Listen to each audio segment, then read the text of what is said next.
Hola, ¿cómo estás? Bienvenida a tu canal Lo que aprendí de. Nosotros somos Aurora y Carla.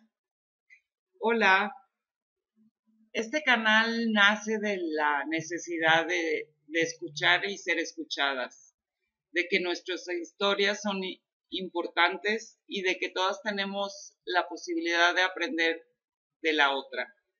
Decía Maya Angelou, cada vez que una mujer se levanta por sí misma, sin saberlo posiblemente, sin clamarlo, se levanta por todas las mujeres. Y así, por medio de este canal queremos llegar a ti y que todas en comunidad aprendamos. Suscríbete a nuestro canal, síguenos, comparte las historias de las demás mujeres para que todas podamos crear comunidad y crecer. Y si tú quieres compartir tu historia, déjanos un comentario, déjanos tu correo electrónico y compartiremos también tu historia que seguramente nos enriquecerá muchísimo. Gracias por compartir con nosotros. Hola, ¿cómo están? Bienvenidas a su canal Lo que aprendí de. ¿Cómo estás, Aurora? Yo muy bien, muy contenta. Creo que hoy vamos a aprender muchísimo sobre pues temas muy complicados, Sí. que de una profesión complicada. Pero padre, ¿no? Porque necesitamos más mujeres de ejemplo como nuestra invitada de hoy, que se llama la doctora Xochitl Velázquez Arroyo, que es médico egresado del TEC Campus Monterrey y luego hizo una especialidad en traumatología y ortopedia en Torreón. Pero queremos más bien conocerte y que tú te presentes, Xochitl, porque sabemos que tienes una historia súper interesante que seguramente a muchas mujeres nos va a ayudar y a fortalecer. Entonces, la primera pregunta que queremos hacerte es, ¿quién es Xochitl? Ok, ¿quién es Xochitl? Xochitl es un humano, una persona, una mujer, que intenta encontrar lo mejor o lo positivo en cada situación, en cada persona, en cada circunstancia, en cada momento, y utilizarlo para que la siguiente vez salga un poco mejor. Yo creo que, yo creo que esa sería yo. Me encanta vivir, me encanta hacer cosas, me encanta conocer gente, me encanta aprender, me encanta platicar, porque a través de la plática conoces gente. Me gusta mucho vivir, mucho. Y eso está padrísimo porque pues me ha llevado a tener experiencias por todos lados y con mucha gente increíble, ¿no? Bueno, por lo que sabemos de ti, te has viajado por muchas partes del mundo. ¿Nos puedes compartir algo de esa historia? Sí, claro. Yo estaba aquí en México, estaba haciendo un fellow. El fellow no funcionó como yo esperaba y pues no fue un viaje que yo hubiera esperado como algo maravilloso, como parte de mi historial académico. En realidad prácticamente yo me fui porque cuando acabo la residencia, que bueno, fue dura, pero acabo la residencia, sigo con el fellow y en el fellow yo ya llevaba trabajando 6 años con un doctor en una cirugía que se llama nervio periférico y además microcirugía, algo de microcirugía de extremidades para reconstrucción. Empiezo con él ya a hacer el fellow, lo que es oficial, lo que yo llevaba esperando 6 años y las cosas pues no funcionan como yo esperaba. En vez de ser un fellow, comencé a ser pues la asistente en su consulta, comencé a ser la enfermera quirúrgica en el quirófano y no tengo nada en contra pues, de esas dos especialidades o de esas dos carreras, pero no es lo que yo esperaba para este fellow. Sobre todo tienes un año para seguirte entrenando al máximo, que es muy poco tiempo, un año en realidad, y no puedes a veces ya utilizar el tiempo en ese tipo de cosas, sobre todo porque yo ya llevaba trabajando en esos 6 años. Cuando yo me quejé un poco por las buenas, me decía, es que así empezaron todos. Pues sí, pero yo ya llevo 6 años, no estaba empezando. Posteriormente por las malas, pues no le gustó, se hizo público que el fellow pues en realidad no era lo que se esperaba de un fellow y pues me corrió del programa faltando un mes para el programa. No era un secreto que yo estaba pensando renunciar desde meses antes. Y pues ya al final dije, bueno, está bien, me voy a esperar, ya lo hice 6 años, este año pues finalmente pues no resultó lo que yo esperaba, pero bueno, lo termino y se acabó. Yo hablo con mi papá me dijo, es que esta persona ya no te quiere enseñar, ya no te quiere ahí, ya no te quiere con él, ya renuncia y piensa qué vas a hacer. Yo dije, no, es que no puedo renunciar. Al final del día pues me corre, faltando un mes para terminar el fellow. Regreso a mi casa y mi papá me dijo, bueno, ¿y qué vas a hacer? ¿No? Entonces, bueno, me voy a Inglaterra, me voy a la India Y estando en la India me avisan que mi papá le diagnostican cáncer terminal de próstata. Me regreso con él y estoy aquí unos meses y bueno, ya acabando los meses, mi padre me dice, bueno, y ahora pues ya muy bien, ya pasó la crisis, ¿qué vas a hacer? ¿No? Entonces él me apoyó, me fui, había una de las mejores escuelas para hacer microcirugía, reducción de extremidades, es Ganga, que está en la India, y otra de las mejores escuelas es la europea. La tercera escuela probablemente de las mejores está en Taiwán. Y me aceptaron finalmente en Europa. Yo ya había trabajado varios años, durante esos 6 años previos, con doctores extranjeros, entonces, bueno, ya me conocían, me dieron cartas de recomendación, etcétera. Apliqué y me aceptaron ahí. Fue un año súper interesante, fue un año durísimo, porque había que estar cambiando de país cada mes, y cada mes tienes que aceptar el acento y la gente espera que tú entiendas perfectamente su acento en inglés, como si vivieras ahí, tienes que adaptarte al hospital, como si fueras parte del equipo de toda la vida. Entonces, pues me costó un poco de trabajo, pero la verdad me encantó la experiencia, me súper encantó, me volvió loca. Además, obviamente, por la parte personal, llegar a la casa con roomies, donde me voy a quedar, conocer a la gente local. La verdad es que fue culturalmente súper interesante. Tenía compañeros de todas partes del mundo y eso lo hizo pues mucho más enriquecedor, ¿no? Una de las cosas que me dijo mi profesor cuando me corrió fue, tú no sirves para esto. Entonces, después de 7 años me dijo, tú no sirves para esto, ¿no? Yo lo primero que pensé fue, no me la creo y no me la trago y no la compro y no, porque llevaba ya 7 años trabajando durísimo y 7 años haciendo pues cositas, etcétera. Y dije, no, y mucho más sobre todo porque él me apoyó esos 6 años, él me apoyó esos 7 años, bueno, el último año tal vez no, pero él me apoyó muchísimo esos 6 años, siempre que teníamos una presentación en el extranjero, porque di muchas cosas con el extranjero, pues finalmente él me apoyaba muchísimo, me daba mucha seguridad, finalmente lo que presentábamos eso era su trabajo y nos convenía a los dos, pero yo no hubiera tenido toda esa trayectoria si no hubiera sido por el trabajo que tuve con él. Entonces, me dio muchas bases en muchas, pues en muchas cosas, ¿no? De lo profesional, en lo personal. Dimos pláticas por todo México. Él es el pionero de un tipo de cirugía en México. Y pues anduvimos por todos lados dando pláticas y enseñándole a la gente lo que era la cirugía, yendo a congresos. Cuando yo llego a la residencia y que él empieza con un diplomado, yo le meto todo el sistema del TEC a este diplomado. Me dijo, ¿cómo lo quieres? ¿Qué quieres? Yo, pues, bueno, quiero maestros extranjeros, quiero además de todo gente que venga a rotar, primero mexicana, después extranjera. Y bueno, finalmente se hizo la escuela de nervio tremenda aquí en México, ¿no? Obviamente a mí ya no me tocó lo de los alumnos extranjeros porque me corrieron, pero me tocó gracias a eso ser alumna extranjera. Me fui un año para allá. La experiencia que tienen allá es increíble. El trabajo que hacen es impresionante. A mí me abrieron los ojos en muchas cosas y además de todo me ayudaron mucho a creer en mí realmente, ¿no? A saber que soy buena, que era buena para quirófano, que tenía buena técnica. La gente no me conocía, no tenía por qué, yo era una más ahí. Entonces, los comentarios de los profesores eran muy buenos y yo empecé a construir poco a poco bases también de amor propio, porque una de las cosas que sucedió en ese último año de fellow es que a veces la gente comienza a destruirte y te destruye no de manera profesional, sino primero de manera personal. Es decir, te quita el amor propio, ¿no? Te aísla de la gente, no puedes tener amigos porque estás perdiendo el tiempo y no estás en lo que deberías estar, que era lo profesional. No sé, fueron muchísimas cosas, ¿no? Que ya después con los años, con el tiempo, yo me di cuenta que era una especie de violencia psicológica. Yo eso, bueno, tengo una sobrina que ahorita está en su, está estudiando para ser internista y lo que me comenta o de varios sobrinos que han estudiado la carrera de médico es este proceso tan feroz que es la residencia y el internado, ¿no? O sea, son estas largas jornadas que yo me pregunto, ¿por qué siguen siendo así? O sea, si realmente la capacidad de tu concentración, de tu estado de ánimo tiene un límite y es desgastante. Entonces, ¿cómo puede una persona rendir de ese modo en periodos tan largos y con tanta carga de trabajo. Es algo que sigue ahí, no se cambia, ¿no? O sea, seguimos con esta cultura de los médicos cuando pasan por estas etapas.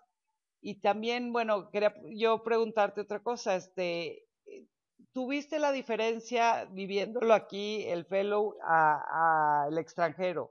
¿Crees que lo que te pasó a ti es exclusivo de México? Allá no lo sentiste, no lo viviste. ¿Y por qué razón crees que pasó? ¿Por machismo o por celo profesional?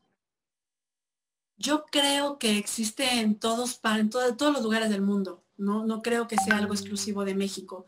Yo creo que es una mezcla, como bien comentas, de celo profesional, de machismo, de uno de los principales problemas que yo tenía en la residencia, pues obviamente es el machismo, ¿no? Las mujeres traumatólogas existía el cliché de que tienen que ser grandes, tienen que ser gordas, tienen que ser, y pues yo no cumplía con el perfil, ¿no? O sea, yo era muy chiquita comparada con mis compañeros, decían que tenía torres gemelas cuando iba atrás de mí. Entonces, siempre me decía una compañera, es que yo no sé cómo tú puedes ser tan chiquita y poder utilizar esos tornillos y placas y cosas, ¿no? Entonces es un cliché, tenemos muchos clichés que hay que ir rompiendo.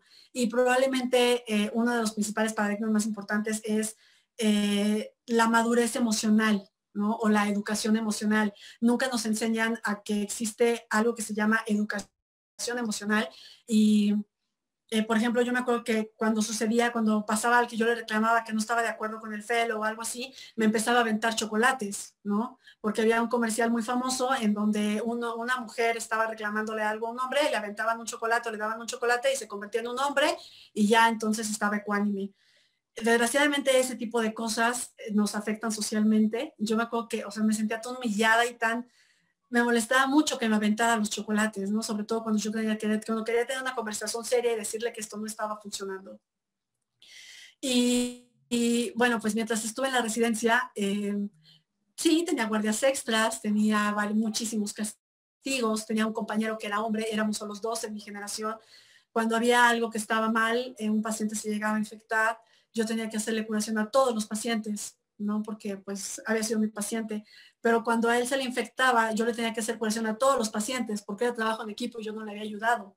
Entonces, bueno, cosas tan simples como esas.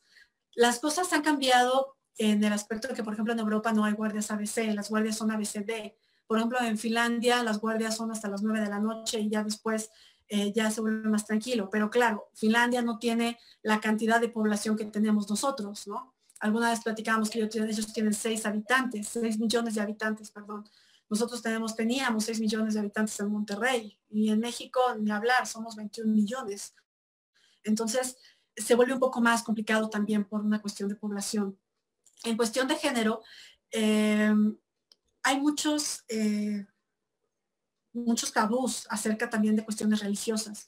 Algunos de los compañeros que yo tuve eran musulmanes y reconozco y quiero contarles que cuando yo conocí a un amigo que era musulmán, lo primero que yo dije cuando me enteré que era musulmán fue, y él me dijo, ¿por qué? ¿Qué pasó? Y obviamente yo tenía una cantidad de background sobre los musulmanes terrible, ¿no? Y resulta de que en realidad esos compañeros que yo tuve eran puros hombres.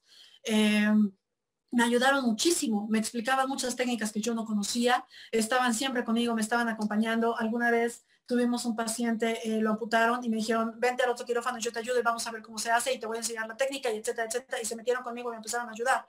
Y pues no nos conocíamos, o sea, éramos de ahí mismo, ellos eran árabes musulmanes.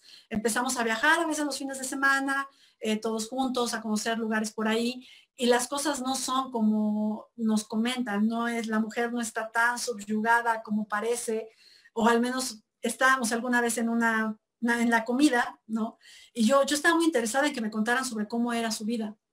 Entonces, y me estábamos platicando de que ellos tienen derecho a tener 4 esposas, si tienen la capacidad económica de darle a las 4 exactamente lo mismo. Ellos me decían, es que si a una le das una taza de café, le tienes que dar a las 4 una taza de café. Si no, no hay manera de que te cases. Además, la primera tiene que aceptar que te casas con la segunda y la segunda tiene que aceptar que después te casas con la tercera, etcétera. Y cuando estaban comentando eso, otro compañero de al lado mío, que se llamaba Dawi, me dijo, es que yo no me imagino yo no me imagino que mi esposa me deje casar con alguien más. O sea, no hay manera. Entonces, es decir, yo pensé que la mujer estaba mucho peor, ¿no? Y somos una sociedad muy mezclada, muy mixta, en donde hay veces en algunos sectores aquí en México llega a estar probablemente pues con una situación más complicada. No estoy diciendo que allá las mujeres la tengan fácil, digo, finalmente por eso existe la historia de Malala, hay comunidades que sí son más extremistas, etcétera, pero yo creo que existe en todo el mundo. Y para ti como mujer, ¿cuál ha sido el mayor reto que has tenido que librar en este ambiente profesional? Ser muy estratégica ha sido, yo creo, que lo más difícil. Los hombres, no la mayor parte de las veces y la mayoría, pueden expresarse como ellos quieren, pueden decir lo que ellos quieren en contra de quien sea. Las mujeres, si tú te quejas de alguien, entonces eres una histérica o eres una loca o estás exagerando o estás en tus días o etcétera, ¿no? Yo trabajaba con hombres sobre todo ya muy grandes, ¿no? Estoy hablando más de los hombres ya grandes. Ellos tenían arriba de 50 años todos. Entonces, al menos los que me hicieron en la cirugía que a mí más me interesaba en ese momento. Y bueno, no los culpo, fue parte de su generación y son cosas que pues hay que ir modificando un poco, pero lo que más me costó es ser completamente ecuánime, que absolutamente nada de lo que digan o hagan externo me afecte. No estoy diciendo que ya lo logré porque no, pero entender que a veces la gente cuando habla se refleja más a sí misma que lo que quiere decirte a ti. Entonces, eso te ayuda a tener más paz personal primero y a tomar mejores decisiones en todo el tiempo. Porque no te enganchas, emocionalmente ya no te enganchas, ya no te enojas con el de frente porque dijo, porque hizo, ya no te enganchas. Eso ha sido, yo creo que lo más difícil y lo mejor que me ha dejado todos estos años. ¿Cómo has logrado superar estos retos? Yo creo que tiene mucho que ver con toda la gente que hay a mi alrededor. Sí ha sido profesional y a veces personalmente muy difícil, pero siempre ha habido gente alrededor. Yo me metí al budismo desde que estaba en la preparatoria y después lo continué cuando estaba en la carrera en Monterrey y después lo continué cuando estaba en Torreón y después lo continué en Guadalajara y después, etcétera. Entonces, es una filosofía, no necesariamente una religión, porque bueno, yo sé que es una religión en varios lugares, pero es una filosofía que te ayuda muchísimo a trabajar el amor propio, a trabajar la ecuanimidad, a trabajar la conciencia y sobre todo la conciencia en el momento presente y a trabajar, aprender que todas las cosas tienen que pasar por un escrutinio de la mente y de la razón y que la ecuanimidad mental es lo que te da más paz. Afortunadamente yo tenía esa herramienta, eso me ayudó y bueno, yo me fui un poco más por ahí. Entonces es más fácil aceptar muchas cosas. Si las cosas no son como tú quieres, pues las aceptas, después van a evolucionar. Nada es para siempre, todo es momentáneo. Ese tipo de cosas te ayudan muchísimo. Al menos a mí me ayudaron muchísimo. He tenido gente que me ha querido, como estos compañeros que te digo, he tenido gente que me ha querido todo el tiempo. Una vez yo intenté hacer las paces con el doctor, estaba en España, fui a un congreso en León para verlo, hablar con él. Y me acuerdo que cuando llegó el día yo abrí los ojos y dije, no quiero, no quiero pasar por esto, no quiero, o sea, no quiero, ¿por qué? No tengo por qué. Y bueno, sonó el tint del teléfono y vi un mensaje de uno de mis compañeros que decía, la distancia entre entre tú y entre el día de hoy y tus metas eres tú mismo, o son tus pretextos de cada día, los pretextos que te pones tú mismo tus días, algo así. El caso es que a mí me impresionó tanto, porque me llegó en el momento perfecto. Obviamente yo me levanté y dije, bueno, pues a darle, ¿no? Creo, obviamente no es universal, pero yo creo, a mí lo que me ha funcionado es que esta vida solo hay una manera de enfrentarla con mucho valor y eso no significa que te vas a ir a pelear. Y, y, y con mucha fortaleza interior, con mucho valor y con mucha fortaleza interior, porque también se necesita valor y se necesita fortaleza para no enojarte, para no pelearte, para no reclamar, yo he visto muchísimas hombres y mujeres, no necesariamente es el género femenino, los dos, que van y se pelean, y entonces el conflicto se vuelve más grande y más grande y más grande y más grande. Y pues lejos de ayudar realmente a algo, hacen todo una bola de nieve, ¿no? Alguien alguna vez me dijo, ganas más con miel que con hiel. Y me acuerdo desde entonces. Hay varios ambientes en México, y estarás de acuerdo conmigo, que son muy de hombres, como el ambiente en el que tú vives, la política, las leyes, tenemos mucho más abogados que abogadas, que están muy sectorizados. ¿Cómo es para ti vivir en ese ambiente? No sé cómo es estar en un ambiente donde hay más mujeres, por lo tanto no sé si me va bien o me va mal. Lo que puedo decir es que soy muy feliz con ellos, cuando llegan ellas soy muy feliz con ellas, pero la realidad es que yo soy muy feliz. ¿Qué es lo más conflictuante? Que a veces sus esposas, etcétera, a veces sí llegan a tener como ciertos celos, ciertas cosas extrañas, pero yo trabajo muy bien con ellos. En general, insisto, pasó esto con este doctor, pero en general la mayor parte de los que me han apoyado, de los que me han educado, son hombres. Obviamente han habido mujeres impresionantes, súper fuertes, que han tenido muchísima influencia. Por ejemplo, Susan McKinnon en Estados Unidos, que fue una de las mujeres con más fuerza en cirugía de nervio periférico de mano, pionera también en el tema. Débora Garoso, que fue una cirujana italiana, que mientras yo estaba en la residencia y a veces yo me quejaba con ella, es que mi jefe, etcétera, ella me decía, es que mi jefe ya también, y ella finalmente se salió, renunció y se fue a Dubái. Y bueno, ahorita está trabajando ya, de lo difícil que era la situación. Hay mujeres mucho más grandes que me han enseñado mucho. Hay alguien que está muy cerca en mi familia. Y bueno, en el budismo, yo no sabía que en el budismo aceptaban mujeres, después me enteré que existía una lama que se llama Thupten Chodron, y empecé a ver sus libros y tiene cosas súper interesantes sobre el tema. Pero si yo tuviera que decidir cómo me siento, yo me siento feliz. Me gusta mucho en lo personal hacer un ejercicio que se llama bicicleta de montaña. Cuando yo empecé, las mujeres no figuraban en ese deporte, era un deporte de hombres. Y éramos yo, otra amiga y otra amiga que era hija de deportistas. Entonces éramos tres. Y en otro grupo éramos, un amigo, su esposa y yo, una amiga y yo. Entonces éramos, pues, bueno, casi mayoría, pero en la bici de montaña éramos muy poquitas mujeres, éramos tres, ahorita ya hacen equipos de mujeres y se reúnen, pero en ese tiempo no había más que dos, tres mujeres. Y la realidad es que yo competía en la bici, era buena en ese entonces, y finalmente quienes me hicieron fueron ellos. Ellos me esperaban en las salidas, ellos me invitaban a las salidas, ellos me enseñaban técnica, cómo bajar, cómo subir, cómo se me hacía más fácil, cómo agarrar las subidas, cómo dominar la bicicleta. Ellos me ayudaron muchísimo y fue exactamente lo mismo en lo profesional. Para empezar, académicamente, pues quien me pagó todo fue un hombre, fue mi papá, ¿no? Y pues a mí me da risa porque a veces yo tengo un carácter pues fuerte. Entonces a mí me da risa porque a veces se quejan y yo siempre suelo decirles que yo no sé de qué se quejan, si a mí me educaron ellos, ¿no? A mí me hicieron ellos. Entonces, no estoy diciendo que sean perfectos tampoco, vienen de una cultura, de una sociedad que sí es bien cierto que nos ha dominado y nos ha retraído muchísimo a las mujeres, y si queremos llamarlo oprimido, pero la verdad es que también a ellos. Ellos no pueden llorar, no pueden sentir, tienen que ser fuertes y tienen que estar demostrando que tienen 50 mujeres. Estoy hablando ahorita de la generación de estos hombres de más de 50.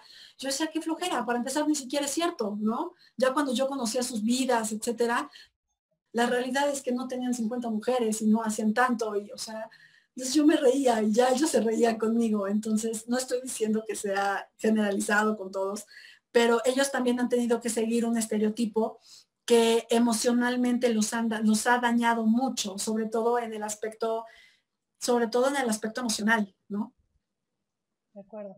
Hay un documental en Netflix, ¿no lo viste? No me acuerdo cómo se llama, pero es muy interesante. Entonces dice, ¿por qué existe el abuso de los jóvenes a las mujeres? ¿Ves? Que las tocan, que las violan, sobre todo en las vacaciones o en las fiestas. Entonces decía, que es porque al hombre se le ha educado a que tiene que ser así, muy sexual, mucha competencia, mucho ser el alfa, ¿no? Y abusar de la mujer. Y la mujer toma otro papel de víctima. Entonces, que son estereotipos muy culturales que los hemos venido adoptando.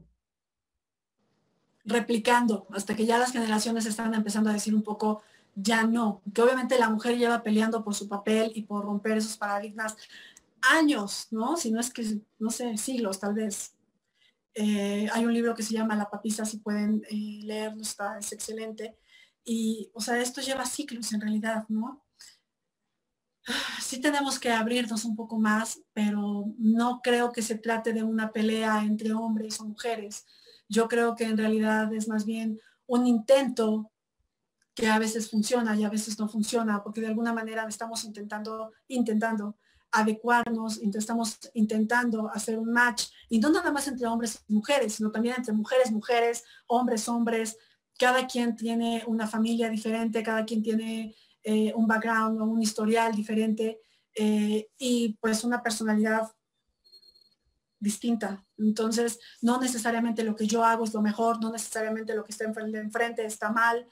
A veces hay que empezar como a adecuarnos, y eso yo lo aprendí sobre todo cuando empecé a tener roomies que tenían otra forma de vida, que es muy común en el TEC, ¿no? Que te vas a vivir a donde está el TEC y empiezas a tener compañeros de casa que son de otros lugares, de otros estados, que comen otras cosas, que escuchan otra música, etcétera, y que no necesariamente está mal. O sea, es muy interesante cuando empiezas a hacer una mezcla y se vuelve mucho más enriquecedor, ¿no?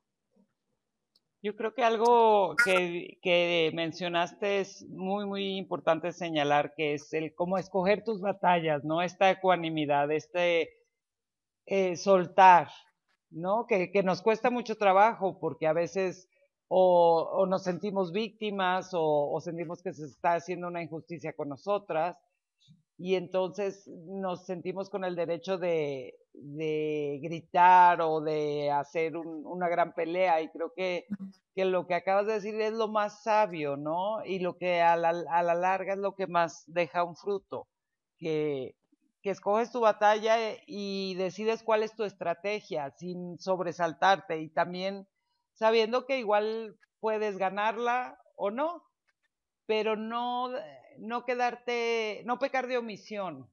Creo que eso es importante, no quedarnos viendo pasar o la injusticia o la vida sin hacer nada, sino Puedes ganarla o no, uh-huh. pero definitivamente no puedes permitirte no aprender de esa experiencia, ¿no? Para Exacto. que la que sigue, porque a veces esta vida es un poco de espiral, la que sigue sea mejor y te vaya mejor, ¿no? Y aprendas al menos el paso 2, si la primera vez que sucedió aprendiste A, B, bueno, pues ahora voy a aprender C, D, y no tener que regresar otra vez a B, ¿no? Que a veces uno comete los mismos errores 20 veces.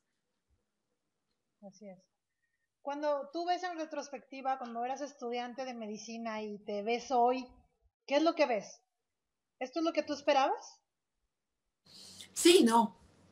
Sí era lo que yo esperaba, porque yo esperaba, no sabía exactamente qué especialidad, pero me imaginaba como médico, no esperaba algo quirúrgico, pero al final del día, esta persona con la que nos separamos eventualmente, él fue en parte quien me inspiró a hacer cirugía reconstructiva. Lo conocí a él, conocí también a Fernando Ortiz Monasterio, que fue el pionero de cirugía plástica en México, y me encantó lo que estaba haciendo, y me encantó. Él se quejaban mucho de que era machista y se quejaban, a mí no me tocó, yo me entrevisté con él, y cuando entré, que finalmente me aceptó, me dijo, ok, te voy a presentar con cada uno de los del servicio, vas a pasar una semana por cada uno, y yo en ese tiempo estaba en oftalmo.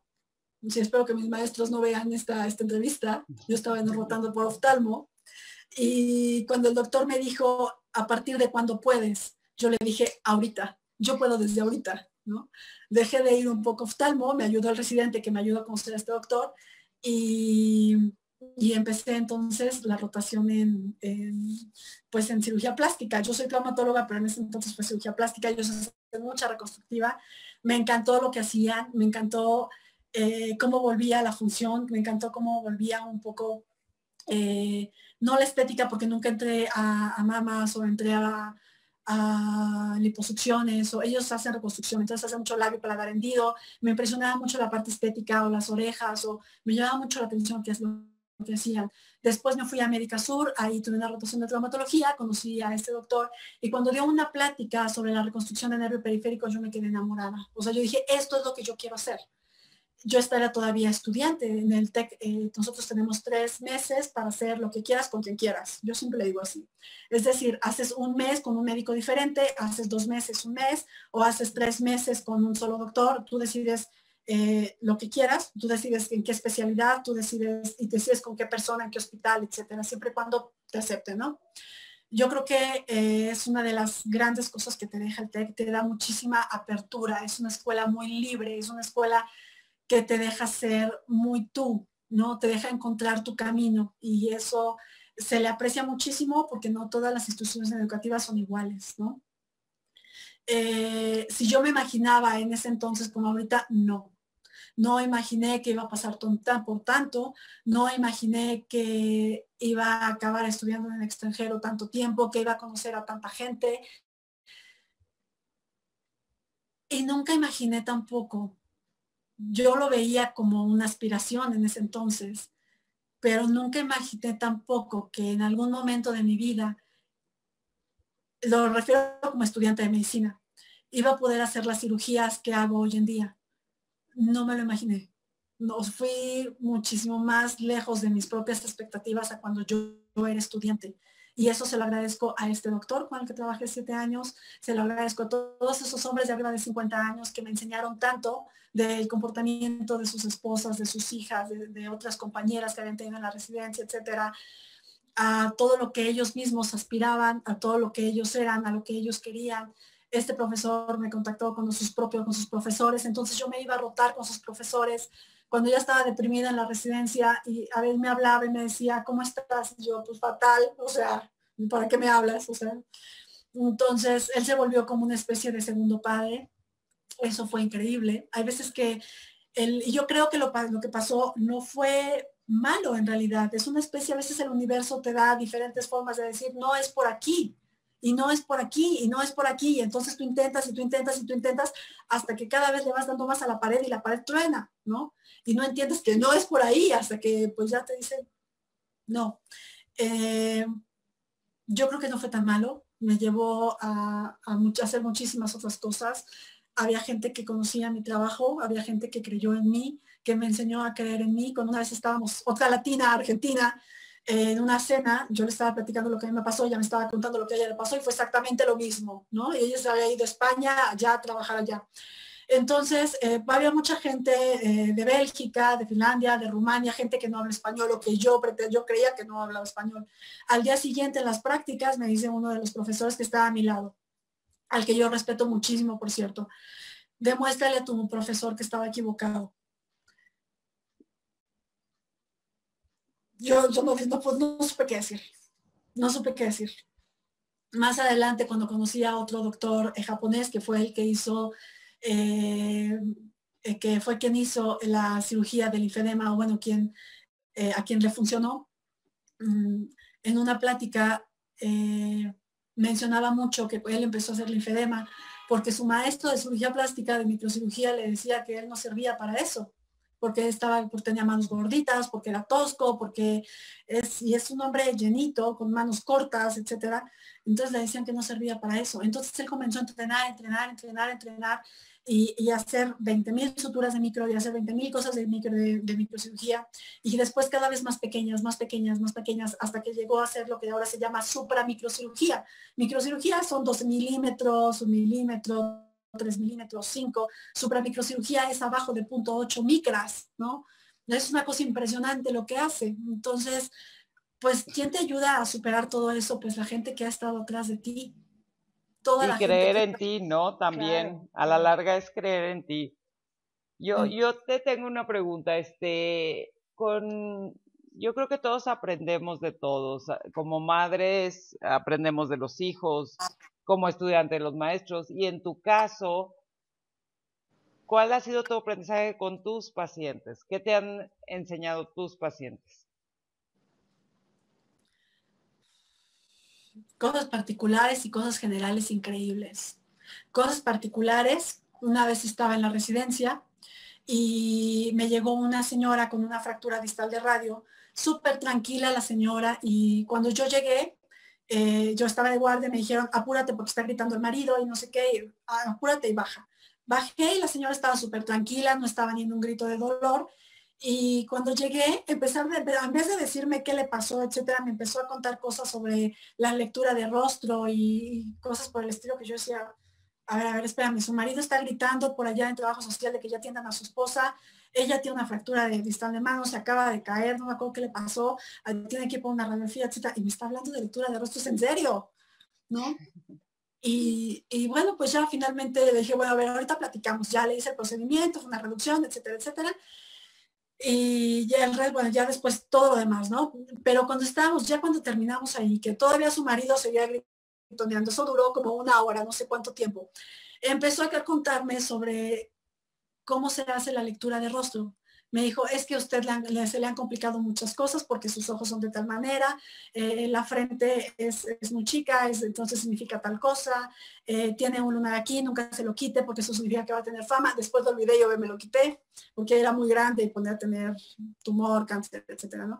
Pero muy interesante, cosas tan simples como esas a cosas tan fuertes o grandes a que todo lo demás no importa cuando estás con ellos. Cuando estaba en la residencia, la mayor parte de los pacientes que yo tenía eran pacientes heridos por proyectil de arma de fuego, porque Torreón era una zona roja en esos años, y yo estaba en un hospital que aceptaba pues a toda la gente, y ellos no tienen seguro social, generalmente la gente que se dedica al narco no tiene seguro social, y caen a nuestro hospital. Una vez que caen a nuestro hospital, pues me entero de la vida de muchos sicarios, te enteras de muchas historias, y de por sí la vida normal es difícil. Cuando ves esas historias, pues son muy impactantes porque yo no estaba acostumbrada, ¿no? Yo venía del TEC, la vida es una burbuja, todo era feliz, todo era tranquilo, podías ser quien eras, todo era libre, etcétera. Y llegar a este hospital en donde de repente huele a cadáver en la cafetería porque están rebasados de cadáveres y no hay donde están apilados, no hay donde llevarlos, el anfiteatro está a más de su capacidad, etcétera. Ellos me ayudaron mucho a tener, no estoy diciendo que la tenga al 100, pero ellos me dieron una fuerza interna que ellos no se imaginan, que no tienen idea. Cuando yo llegué y veía amputados y veía balas, hay algo que se llama AK-45, donde llega, toca con hueso, con algo, con una estructura dura y explota. Cuando yo veía eso la primera vez que yo llegué a trauma, que tenía que pasar un clavo, yo decía, Dios, no, ¿qué estoy haciendo? ¿Qué es esto? Después, cuando pasó todo eso, que yo lo veía, ya no pensaba en la herida, ya no pensaba en nada más, ya no pensaba en mí, ya no pensaba en que tenía que dormir, ya no pensaba en que tenía hambre, ya no pensaba en que había que resolverlo, pensaba en que esa persona ya no iba a volver a caminar, pensaba en que había que reconstruirlo y ahí no había quien lo reconstruyera. Entonces así fue como yo me fui metiendo un poco más a reconstrucción, no solo a nervio y a mano, sino también un poco más a reconstrucción, a microcirugía de extremidades. No, qué fuerte, o sea, qué aprendizaje. Ahora sí que es como un efecto mariposa, ¿no? Esta vida, o sea, cualquier cosa que pasa te va marcando y te va llevando a donde tienes que llegar y dice, está muy trillada esa frase, ¿no? Si quieres hacer reír a Dios, cuéntale tus planes. Y lo hemos visto entrevista tras entrevista tras entrevista y en nuestras propias vidas, ¿no? Pero también qué enriquecedor son todas estas situaciones, ¿no? Que tú no esperarías, ¿qué voy a aprender yo de esta persona? O sea, ¿qué me puede enseñar? Y te enseñan toda esta grandeza que te hace más fuerte. Sí, todo eso al final del día yo creo que lo que sucede es que te vuelve más fuerte. Si lo encuentras por el lugar positivo, ¿no? O si le das por el lado positivo. Cuando yo llego aquí a México, hay una mujer a la que yo veo cada año, que es una amiga muy cercana, pero pues por situaciones de distancia, etcétera, de trabajo, nos vemos una vez al año, 2 veces al año. Y cuando yo regreso aquí a México, una de las cosas que me dice es qué tipo de persona quieres ser, qué tipo de mujer quieres ser, qué tipo de humano quieres ser. Una mujer enojada con la vida, con el mundo, por todo lo que sucedió, o una mujer fuerte, amorosa, pero fuerte por todo lo que sucedió. Pues la respuesta está fácil, ¿no? Nada es que llevarlo a cabo tampoco no está tan fácil. Pero si pudiera pensar en qué fue lo que me han dado mis pacientes, mucha fuerza interna. Mucha fuerza interna. Un valor que yo no conocía. Un valor en mí misma que yo no conocía. Porque tienes que irte a pelear por ellos, porque tienes que ir a ver que se haga lo correcto, porque tienes que ir y a veces no hay las condiciones para que se haga lo adecuado para una cirugía. No, y tienes Sobre que todo, lidiar con burocracia y con escasez, ¿no? De suplementos y es toda una labor, o sea, la del médico es toda una labor y cuando eres médico, pero aparte eres humano y das esta parte humana al paciente, es lo que hace la diferencia, ¿no? pues esperadamente sí. Pues, A Xochitl, veces yo se no nos... quiero que se acabe esto, pero se nos va a cortar porque el Zoom se acaba. A mí sí me gustaría Vale. que dejaras un mensaje a las mujeres. Yo veo tu fuerza interior. Me parece que no solamente ha sido construida por los demás, sino que viene de ti, porque el ambiente o el sistema puede presionar, presionar, presionar y puede reventar o puede hacer más fuerte, ¿no? Puede generar mucho más poder. Y a ti lo que te hizo fue eso, creó algo mucho más fuerte y algo mucho más poderoso, con muchísima fuerza. Y lo alcanzamos a ver y estamos muy agradecidas por esta entrevista, pero a mí sí me gustaría que le dejaras un mensaje a los que nos están escuchando. Si yo tuviera que elegir solo 2 palabras para las mujeres, sería crean en sí mismas. Crean en sí mismas, porque si están esperando a que el vecino crea en sí mismas, si están esperando a que su marido, a que su esposo, a que su pareja, a que sus hijos, a que el mundo entero crea en sí mismas, a que crean ustedes, pues sí va a suceder, pero va a suceder después de que crean en sí mismas. Tienen que creer en sí mismas, tienen que amarse a sí mismas antes que su marido, que sus hijos, que la pareja, que estamos nosotras, están ellas, estoy yo. Y ser mujer vale la pena.